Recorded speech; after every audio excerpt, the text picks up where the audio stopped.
රසට කෑම YouTube channel එකත් එක්ක ඔයාලව ආදරෙන් පිළිගන්නවා. අදම ඔයාලට කියලා දෙනවා රසවත් විදියට chicken deville එකක් ලේසියෙන්ම කොහොමද හදාගන්නේ කියලා. ඉතින් මේ සඳහා අවශ්‍ය ද්‍රව්‍ය ටික මම description box එකේ දාලා දෙනවා. ඔයාලට එතනින් ගන්නත් පුළුවන්. එහෙනම් අපි බලමු කොහොමද මේ chicken deville එක හදාගන්නේ කියලා. මුලින්ම මම මෙතන අරන් තියෙනවා chicken gram 750ක්. මම ඒක කුඩා කැබලි වලට කපාගෙන තමයි තියෙන්නේ. ඊළඟට ඒකට මිදිස් කුඩු තේ හැඳි එකක්, කහ කුඩු තේ හැඳි භාගයක්, ලුණු කුඩු තේ හැඳි එකක්, විනාගිරි තේ හැඳි එකක් දාලා මේ විදිහට හොඳින් කලවම් කරගන්න ඕනේ.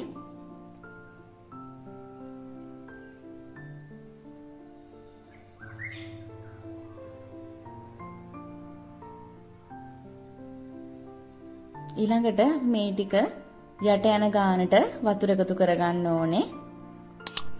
දැන් අපි මේ මස් ටික හොඳින් අඩු ගින්දරේ ටික වෙලාවක් තඹ ගන්න ඕනේ. විනාඩි 15ක් 20ක් වගේ. දැන් මස් එක තැම්බෙනකම් මම ඔයාලට පෙන්නන්නම් අපි හදාගන්න සෝස් එක කොහොමද හදන්නේ කියලා. ඒකට අපිට සෝයා සෝස් මේස හැඳි 3ක් අවශ්‍ය වෙනවා. ඒකටම සීනි තේ හැඳි 2ක් දාගන්න ඕනේ. දැන් අපි සීනි ටික හොඳින් ටිකක් දිය වෙනකම් හොඳින් කලවම් කරගන්න ඕනේ.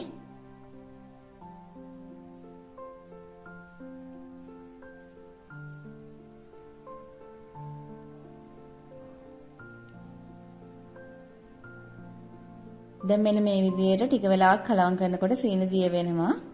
දැන් ඒක අපි හදලා ඉවරයි. දැන් ඊළඟට බලමු පාන් පිටි මිශ්‍රණය කොහොමද හදාගන්නේ කියලා. ඒකට පාන් පිටි මේස හැටි 3ක් අවශ්‍ය වෙනවා. ඒ වගේම අවශ්‍ය ප්‍රමාණයට ලුණු කුඩු ස්වල්පයක් සහ ඇල් ජලය අවශ්‍ය වෙනවා. මේ විදිහට ටික ටික දාලා අපි පේස්ට් එකක් වගේ මේක හදාගන්න ඕනේ.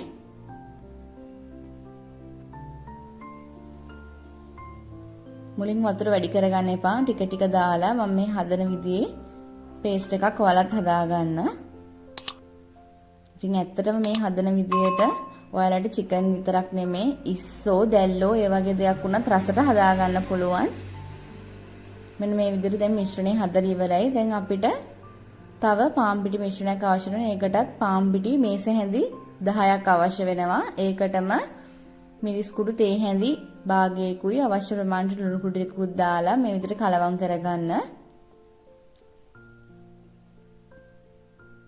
දැන් මේ මගේ චිකන් එක හොඳින් තැම්බිලා තමයි තියෙන්නේ. දැන් මම මේක වතුර ඉවත් කරලා ගන්නවා. දැන් මම මේ විදිහට චිකන් ටික බාගත්තා. දැන් අපි බලමු ඊළඟ පියවර මොකක්ද කියලා.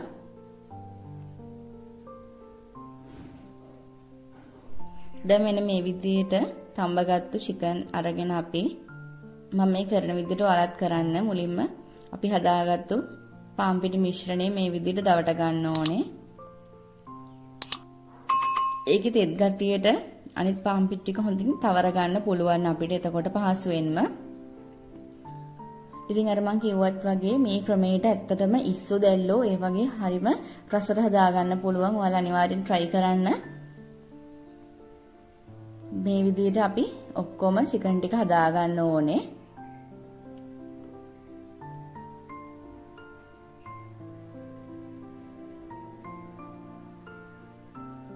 ඔය අපේ තාම YouTube channel එක subscribe කරලා නැති කෙනෙක් නම් අනිවාර්යයෙන්ම subscribe කරන්න. ඒ වගේම bell icon එකත් click කරන්න. එතකොට අපි අලුතෙන් වීඩියෝ එකක් දාපු ගමන් ඔයාලට බලන්න පුළුවන්.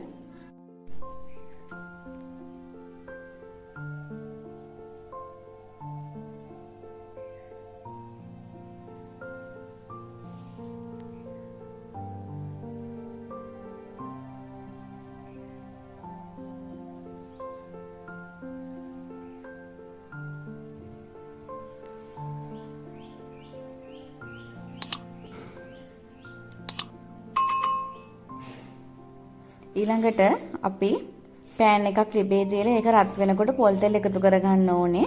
පොල් තෙල් මේස හැඳි 5ක් වගේ එකතු කරගන්න. අපි දැන් හදන්නේ මේ චිකන් ටික බෙද ගන්න තමයි. දැන් අපි චිකන් ටික මුලින් තඹගත්තු නිසා අපි හදාගත්තු දවටනේ හොඳින් බෙදුනම හරිම රසයි. එතකොට ඒකේ අර මස් වල හයිය ගතියකට නැතුව අපිට අවශ්‍ය ප්‍රමාණයට හොඳට රසට තියෙනවා.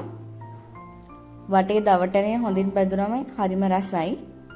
මෙන්න මේ විදිහට අපි චිකන් ටික ඔක්කොම බෙද ගන්න ඕනේ.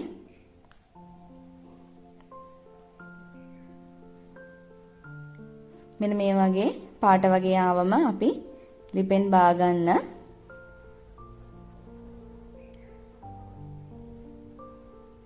මේ තියෙන මේ විදිහට හදාගත්තු ඔක්කොම චිකන් ටික දැන් අපිට තියෙන්නේ ඩෙවල් එක හදා ගන්න.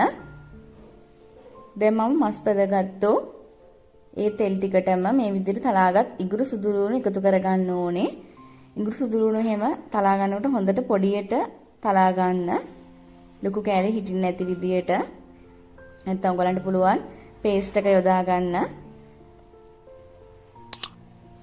මේ විදිහට හොඳට ඉඟුරු සුදුරුණු ටික බෙදනකොට අපි මේ විදිහට කපාගත්තු ලුණු ගෙඩියක් මම මෙතන අරන් තියෙන ලොකු ලුණු ගෙඩියක්. ඉතින් අපි අර ඩෙවල් එකේ තියෙන විදියට ලුණු කපා ගන්න ඕනේ. ඒ වගේම මාළු මිරිස් එකතු කර ගන්නවා මම. මේ විදිහට ඒ ටික හොඳින් කලවම් කරගමු.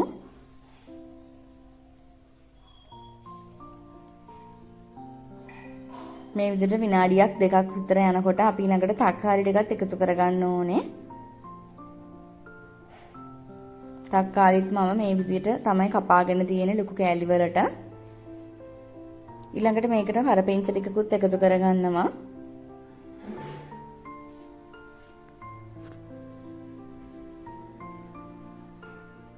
දැන් ඒකත් හොඳින් ටෙම්පරාදු වීගෙන එනකොට මම මේකට කෑලි මිරිස් තේ හැඳි දෙකක් එකතු කරගන්නවා. ඊළඟට මිරිස් කුඩු තේ හැඳි භාගයකුත් එකතු කරගන්න. ඊළඟට අවශ්‍ය ප්‍රමාණයට ලුණු කුඩු ටිකකුත් එකතු කරගන්න. දැන් අපි හදාගත්තු සෝයා සෝස් මිශ්‍රණය මේකට එකතු කරගන්න ඕනේ. මෙන්න මේ විදිහට දාගන්නවා. ඊළඟට ගම්බිරිස් කුඩු තේ හැඳි භාගයකුත් එකතු කරගන්න ඕනේ. දැන් මේ ටික අපි හොඳින් කලවම් කරගමු.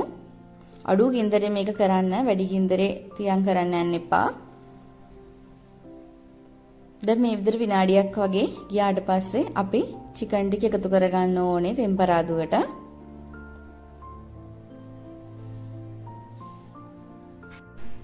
ඉතින් ඔයාලා අනිවාර්යෙන්ම මේ ක්‍රමයට චිකන් එකක් හදලා බලන්න.